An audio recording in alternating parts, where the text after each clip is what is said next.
इस ट्यूटोरियल में दी गई रोगी जानकारी केवल सामान्य सूचना के लिए है। हमने सार्वजनिक स्वास्थ्य दिशा निर्देशों के अनुसार गुमनाम रोगी डेटा का उपयोग किया है। नमस्कार दोस्तों, इस ट्यूटोरियल में हम एक्सपीडियम मेडिकल बिलिंग सॉफ्टवेयर की इलेक्ट्रॉनिक सुपर बिलिंग सुविधा देखेंगे। एक्सपीडियम मेडिकल बिलिंग में लॉग इन करें। इलेक्ट्रॉनिक सुपर बिल एक पेज का बिल है जिसमें रोगी की हर विजिट के बुनियादी विवरण होते हैं। सुपर बिल में रोगी की जानकारी, प्रदाता की जानकारी और निदान कोड, सेवाएं व इकाइयों का विवरण होता है। ये सुपर बिल रोगी मुलाकातों के दावों के लिए आधार हैं और हर क्लिनिक के लिए अनुकूलित किए जा सकते हैं। इलेक्ट्रॉनिक सुपर बिल रोगी जनसांख्यिकी और अपॉइंटमेंट शेड्यूलर मॉड्यूल में मिलता है। चलिए रोगी जॉन कूपर के लिए ईएसबी बनाते हैं। रोगी सूची स्क्रीन में जॉन कूपर को खोजें।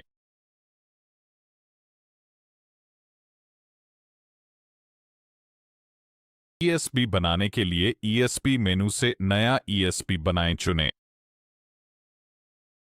ऊपरी बाएं कोने में टेम्पलेट चुनें, विकल्प खोजें। टेम्पलेट चुनें, ड्रॉप डाउन में कॉन्फ़िगर किए ईएसबी टेम्पलेट दिखते हैं। ईएसबी टेम्पलेट बदलने के लिए इस मेनू से टेम्पलेट चुनें। टेम्पलेट न होने पर व्यवस्थापक से संपर्क करने का संदेश आएगा। रोगी स्क्रीन से नया ईएसबी बनाने पर सभी रोगी विवरण स्वतः भर जाते हैं।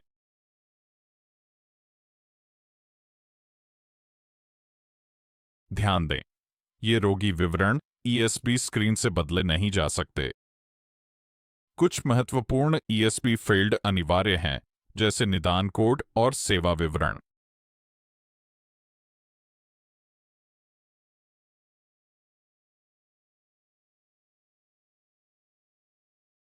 दिनांक फील्ड और अतिरिक्त विवरण वैकल्पिक हैं। उपयोगकर्ता इन्हें जरूरत के अनुसार भर सकते हैं। निदान कोड निर्दिष्ट करने के लिए लुकअप पर क्लिक करें। एक खाली सेवा पंक्ति डिफ़ॉल्ट रूप से दिखाई देती है। सेवा लाइन के विवरण दर्ज करें।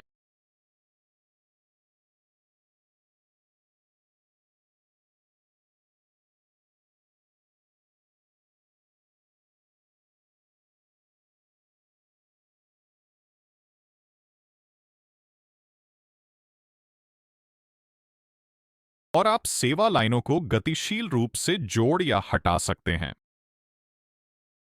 पॉपुलेट शुल्क बटन प्रक्रिया कोड, सेवा स्थान, संशोधक और इकाइयों के आधार पर शुल्क भरता है। वैकल्पिक रूप से कुल शुल्क डालने के लिए गणना पर क्लिक करें। रेंडरिंग प्रदाता, रेफरिंग प्रदाता और सेवा स्थान फील्ड रोगी जानकारी में सेट न होने पर खाली रहते हैं। आप नाम ड्रॉप डाउन से इन फील्ड को चुन सकते हैं। रेंडरिंग प्रदाता और सेवा स्थान एडमिन से, रेफरिंग प्रदाता यूजर अकाउंट से आते हैं। रोगी जानकारी में सेट होने पर ये फील्ड स्वतः भर जाएंगे और दावा फॉर्म में दिखेंगे। बिलिंग प्रदाता रोगी जानकारी से स्वतः भरा जाता है। यदि वहां न हो तो यह एडमिन मॉड्यूल में सेट मुख्य प्रैक्टिस से लिया जाता है। सभी फील्ड भरने के बाद आप ये सभी को पूर्ण या अनुमोदित कर सकते हैं। Save plus mark as completed चुनें या बस सेव करें। Save plus mark as completed पर क्लिक करने से सबमिट बटन दिखाई देगा। ईएसबी की विभिन्न स्थितियां और बदलाव ऊपरी दाएं कोने में देखे जा सकते हैं। प्रगति में, जब ईएसबी पूर्ण या आंशिक विवरण के साथ बनाया जाता है तो यह प्रगति में होता है। आप सेव बटन से ईएसबी को कई बार संपादित कर सकते हैं और यह प्रगति में ही रहेगा। पूर्ण, जब ईएसबी समीक्षा के लिए तैयार हो तब उपयोगकर्ता इसे पूर्ण या अनुमोदित कर सकता है।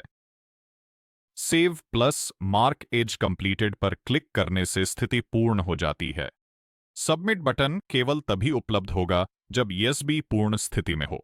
पूर्ण ईएसबी की समीक्षा के बाद आप सबमिट बटन से इसे दावे के रूप में जमा कर सकते हैं। बिल्ड क्लिक करने से ईएसबी की स्थिति बदलकर दावा जनरेट होता है।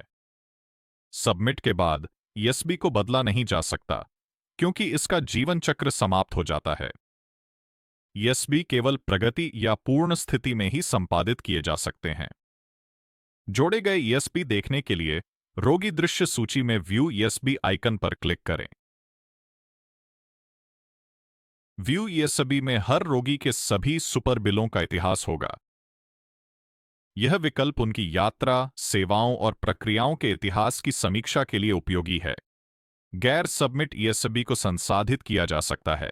सबमिट किए गए केवल देखे जा सकते हैं। सभी ईएसबी का इतिहास कहीं भी बनाया गया हो, नियुक्ति मॉड्यूल में दिखेगा। बिल्ड स्थिति में ईएसबी आईडी पर माउस घुमाने से 10 अंकीय दावा आईडी दिखती है। व्यू ईएसबी स्क्रीन पर प्रगति और पूर्ण ईएसबी हटा सकते हैं, बिल्ड वाले नहीं। एक्सपीडियम सहायता में लॉग इन करें। इलेक्ट्रॉनिक सुपर बिल के बारे में अध्याय 3 धारा 319 देखें।